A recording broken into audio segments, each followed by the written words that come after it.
Yo, what is up, guys? Complex Blaze back here with another complex Force Reacts with the homie Complex Marvin and CF Robert, aka Robert Taylor and RJ. Yep. Facts. Yeah, multiple names, but legend. But we're gonna be reacting to the case of I can't pronounce the fucking last name, bro. This is a fucked up case. So.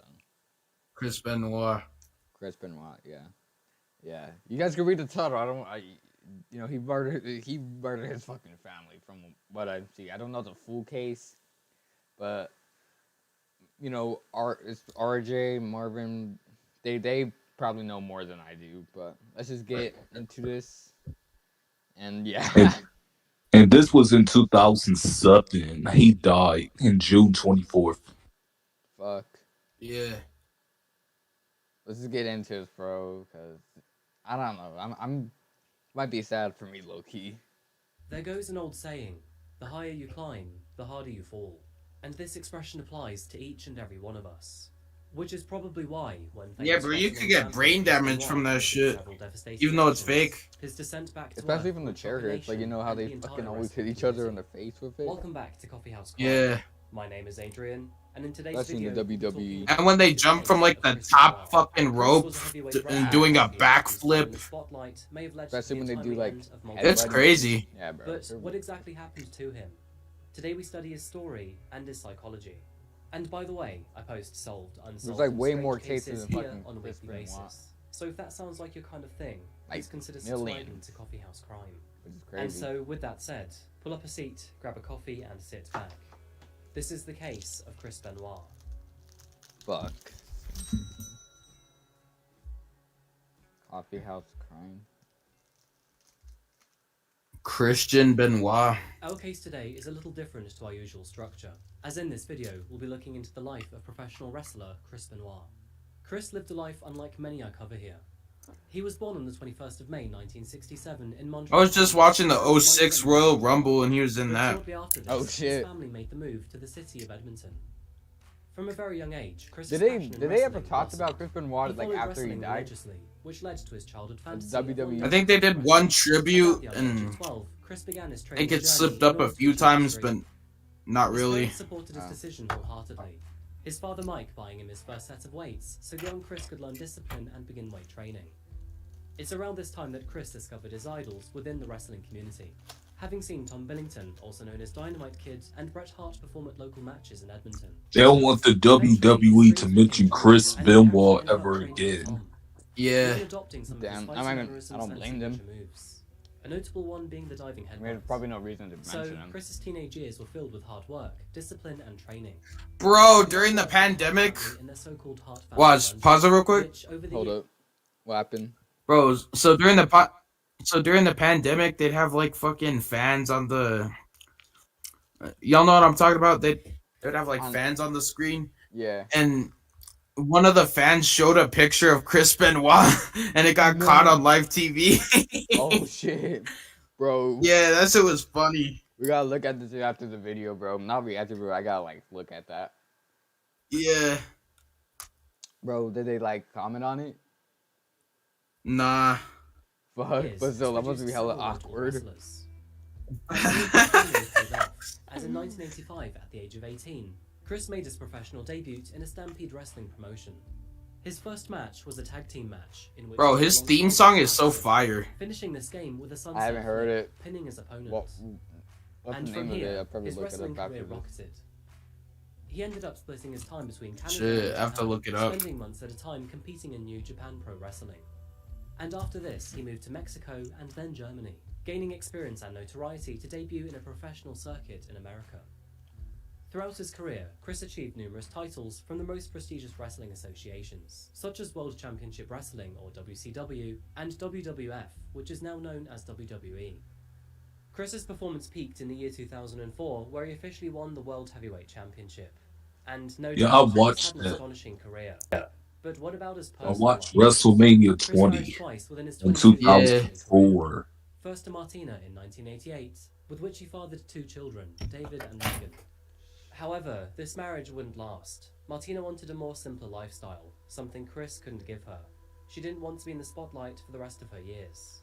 Martina also claimed that Chris allegedly also had a problem with steroid use, which often made him irate and hard to deal with.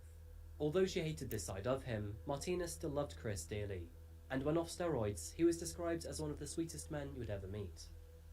The relationship was strung along until the year 1997, where the couple eventually divorced. However, this wasn't as clean as the media would like to make you to believe, as in 1997, Chris started an affair with female wrestler Nancy Sullivan. Nancy was the wife of Kevin Sullivan, a fellow high-profile wrestler and one of Chris's peers. Were they still together? It's no secret that wrestling still was all with, part of the show, with a high level of the other guy? theatrics and implied drama involved. On screen, the love triangle between Chris, Nancy and Kevin was staged, but eventually, Kevin realised that the situation was becoming all too real behind the scenes. A situation that would one day lead to heartbreak. The affair led to Nancy divorcing Kevin before embarking on an official relationship with Chris. Our women. The rather complicated situation led Nancy to hang up a wrestling kit for good, and instead she would take a back seat, changing her career path to book and manage plans for her new partner. Chris and Nancy's relationship would jump from strength to strength, and in the year 2000 they would eventually marry, before welcoming their first and only son into the world, Daniel Benoit. Happiness would follow the family for some time. However, in the year 2003, Nancy filed for a divorce. Unfortunately, for similar reasons to Chris's first wife, Martina. Chris worked hard to keep his marriage above water, and upon intervention from their families, he genuinely seemed to realise the consequences of his behaviour. Wait, was he As a still on result, steroids? Nancy eventually gave him another chance. If you know. I'm pretty It's sure. no secret that the abuse of testosterone and steroids are rife within several fitness communities. From Olympic team controversy all the way down to your local gym, people often abuse it. This was no different in the wrestling community. People who often want to be big, mean and menacing often achieve their goals through artificial means. One of the most well-known and well-documented side effects of steroid use is roid rage, and potentially this could be linked to Chris's anger management problems with both of his wives. Wrestlers also face a range of other health problems too. They put their bodies through constant physical trauma, and they endure more hits than any human should on a frequent basis. Mainly mental. Touching upon the more critical areas, this includes strikes to the abdomen, the face, and more specifically the head. This continued abuse of their bodies can often have serious health complications, especially when it comes to critical areas such as a wrestler's head. But Chris wasn't afraid to use his own body as a battering ram. See, although Chris would endure these blows on a very regular basis, he would never seek medical attention after his fights, and instead he took the brunt of his pain alone. This was arguably a foolish move on his behalf, and in hindsight it's now speculated if Chris maybe had frequent, if not continuous concussions as a result of these moves. This combination of drug usage and physical damage to the human body are just two of several reasons why being a wrestler has a lower than average life expectancy when compared to other occupations.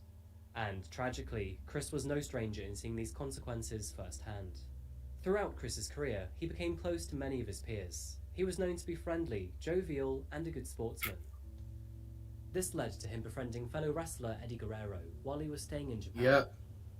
Eddie and Chris were extremely close friends, but sadly, in November of 2005, Eddie suddenly passed away that was sad, at the bro. age of 38. Rest in peace. He was found in a hotel room with his toothbrush in hand.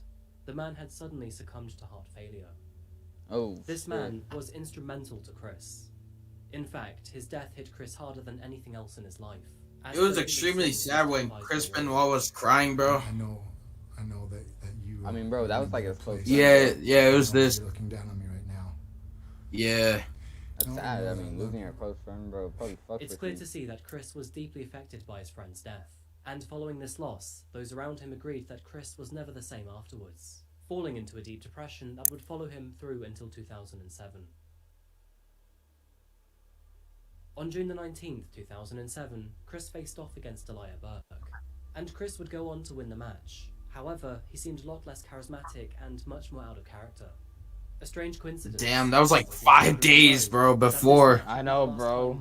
That's crazy to think that, like, not even a week later, bro, he'd be fucking dead. Less than 1 week later, on the weekend of the 23rd of June, the wrestler was due to make appearances at other events. However, he would cancel his Friday appearance, claiming that his son Daniel and his wife Nancy were severely ill with food poisoning, and he was busy taking them to the hospital. He insisted to his agent that he would board a flight the next day for his appearance at the ECW Heavyweight Championships. He was scheduled to work with a man named Chavo Guerrero, the nephew of his now dead close friend Eddie Guerrero. However, as Saturday rolled around, Chavo received a very strange voicemail from Chris. He therefore decided to call him back. That was strange. So I call him right back. And I go, hey man, are you all right? I'm fine, man. Like I said, I just had a real hard weekend, and just, I had to go take him, Daniel and Nancy to the hospital. And I'm like, oh, okay, man. Well, I'm here. Okay, man. Okay, cool. So then hung up. And that was the last I actually talked to him. The two had a rather sporadic conversation, which mostly consisted of multiple phone calls and voicemails. Chavo eventually concluded that Chris would arrive at Houston Airport on Sunday at around 8 a.m, where Chavo would then pick him up for their public event. One thing Chavo did find strange was the way in which Chris ended the call. He put great emphasis in saying, "Hey Chavo, I love you." Now, Chris and his fellow wrestlers would often say this to each other, but the way in which he said it this time was different. It was nothing to his usual tone. But with their schedule now supposedly confirmed, Chavo tucked himself in for the night, ready to pick up Chris from the airport at 8 a.m. However, at 3:53 a.m. that very same morning, Chavo was abruptly woken up to a very energetic mobile phone. The alert was a text message from Chris, which read, "The dogs are in the enclosed pool area. Garage side door is open." Just 30 seconds later, he received the very same text message, but this time from Nancy's phone. "The dogs are in the enclosed pool area. Garage side door is open." What the fuck? This was followed by a new text message from Chris saying, "My physical address is 130 Green Meadow Lane, Fayetteville, Georgia, 30215. Chavo was obviously perplexed by these messages. They were very strange. But it was 4 a.m. in the morning, and he was going to see Chris in a few hours anyway. And so, something he would later regret, Chavo went back to sleep, expecting to see his friend Chris in the morning. Very little did Chavo know that he wasn't the only person to receive these cryptic messages. They were What also the sent fuck? to 4 other colleagues and co-workers, all saying the same thing or similar. And so, as dawn slowly eroded the night's darkness away, the morning sun rose along with Chavo Guerrero, who was now waiting for Chris at Houston Airport. By 8:28 a.m, Chris's flight had supposedly arrived. However, as time crept by, he was nowhere to be seen. Minutes turned into an hour, then 2 hours, then 3. Surely Chris wasn't being held up for this long. Chavo came to the conclusion that this was a no-show. Chris had already missed both his Friday and Saturday appearances, so this was just another one. As WWE was alerted to Chris's disappearance, they reached out to understand what was going on. They called his home phone and then his cell phone, Wait. but there was no answer. And after checking all local hospitals, still nothing. They therefore decided to leave a voicemail instead. Hey Chris, it's Ann from the office. Just trying to get in touch with you. It is Sunday evening. I think about 7 o'clock. So everything is okay. Yeah, that's creepy, bro. Low key. By 11 p.m, the team had no idea as to where Chris was. And sadly, none of them were made aware of How did he kill himself? Did he hang himself or something? Yep, he hanged Those who himself. He received committed Chris's text suicide. messages had been Shit, discreetly I thought Damn. deleted, thinking that they were doing him a favour by covering for him. But unfortunately, they had no idea That would as have to been what way was more actually brutal than going that, on. low key. Immediately Still, after being fucked notified up of these that nothing messages, of that. Chris's agent contacted Fayetteville Police, where a welfare check was then requested. Hi, I just spoke to one of the other officers there. My name is Dennis Fagan. I'm a retired detective in New York City. I run the security for World Wrestling, and one of our wrestlers that lives down there is missing. And he told me to say we need a welfare check done. Yesterday, he was supposed to show up at a pay-per-view and never got on the plane, never showed up. Oh shit. They Didn't tried to even reach his bother. wife, Nancy. She doesn't answer. They tried to call his house. It's out of character for him. So at 3 o'clock this morning, there was a message left for one of the other wrestlers, and basically it says, the dogs are in the backyard, the back door is open, goodbye. And that was it. Lieutenant Larry Alden was the first officer on the scene. Larry already knew of Chris, seeing him at the gym a couple times per week, but nothing more than that. Making his way to the Benoit family property, he spoke to their neighbour, Holly. She made the offer to secure the family dogs, as she would often look after them while the family were away. Larry agreed. Letting herself in with a key trusted from the family, she stepped in to secure the 2 German Shepherds while Larry waited outside. However, just several minutes later, Holly sprinted out from the house, screaming frantically. Oh While shit. Oh my inside, god, she bro. felt That Chris must have been was horrifying I to know, see. bro. He was Bro, dead. I can imagine. Police stormed the property, and Fuck. upon inspection, they would also find the bodies of Nancy and Chris. Nancy was found in the upstairs bedroom, her hands and feet bound. Her body had been wrapped in a towel, with a Bible placed Yeah, he next to her. choked her to The death. cause of her death was ruled as Bro. strangulation. Daniel was found in his own bedroom, and unlike his mother, he had not been bound, nor did he have any external injuries. This suggesting that he was suffocated. Yeah, he rather than suffocated him. A Oh my Bible gosh, had been bro. wrapped That's around That's his just body. rough. And fucked up and downstairs, shit, in bro. his own home gym, was the body of Chris Benoit. He was found hanging from the top of his lateral pull-down machine.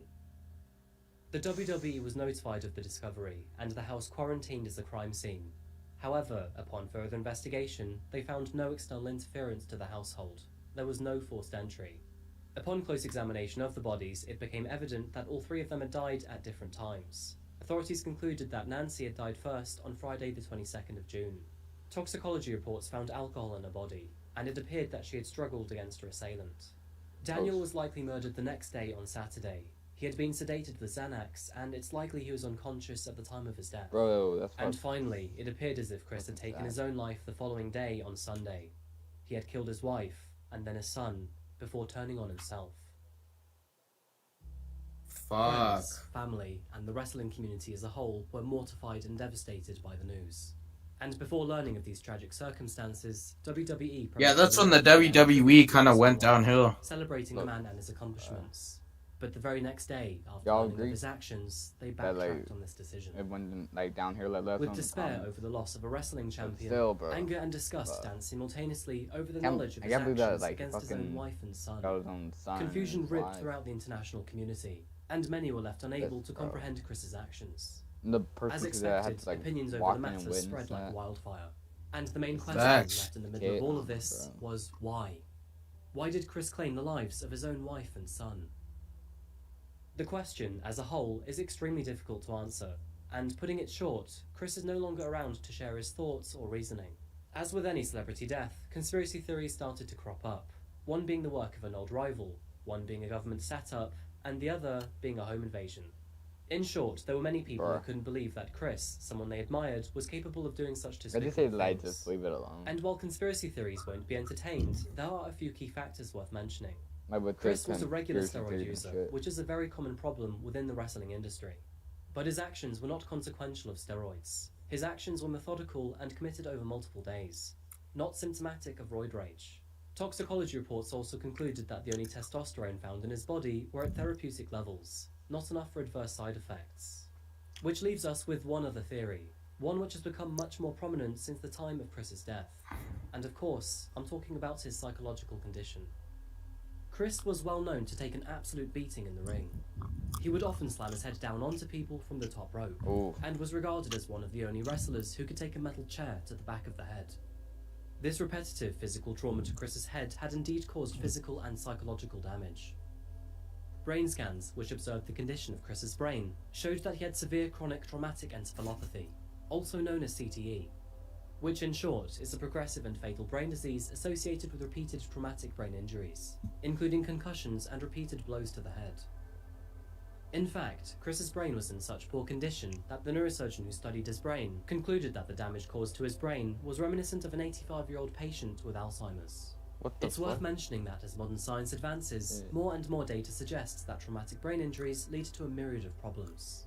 Yep. This includes Especially in cognitive football. problems such as reasoning and judgment, executive Yeah. functions such as poor decision-making, behavioral changes including difficulty with self-control and risky behavior, and emotional changes such as depression, anxiety, mood swings, anger, and even lack of empathy. Many of these changes, when enabled in the right format, could lead to atrocities such as murder. Chris's brain was compared to that of 4 retired NFL players, all of which had also suffered from repeated head trauma. And, not so coincidentally, all 4 ended up sinking into depression, violence, and self-harm. Whether or not Chris's actions were a result of a medical condition, depression, rage, or otherwise... Yeah, we don't probably. know. However, I all of think the the evidence available CTE is suggests more- that this more man likely, ultimately but lost still, the fight bro. with his own mind. His son, bro. The only thing that is certain in this story is the tragedy behind 2 innocent people who lost their lives that weekend. In a case such as That's it, this, bro. it's easy to focus our story on the perpetrator who just so happens to also be a celebrity. But just as important, if not more important, were the lives of Nancy and Daniel Benoit. A loving and supporting mother who gave her career for her husband, and a young 7-year-old boy at the very beginning of his life He didn't were murdered deserve by it, the bro. one man they depended on the most. In a dark, terrifying and confusing world, Chris Benoit should have protected Nancy and Daniel from danger. And from a psychological perspective, who knows how much of Chris actually stood in front of them on the weekend their lives were snuffed out. And that just about wraps up today's case. Thank you so much for watching another video. Fuck. What do you guys have to say?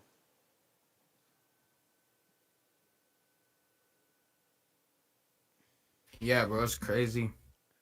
Sad and crazy.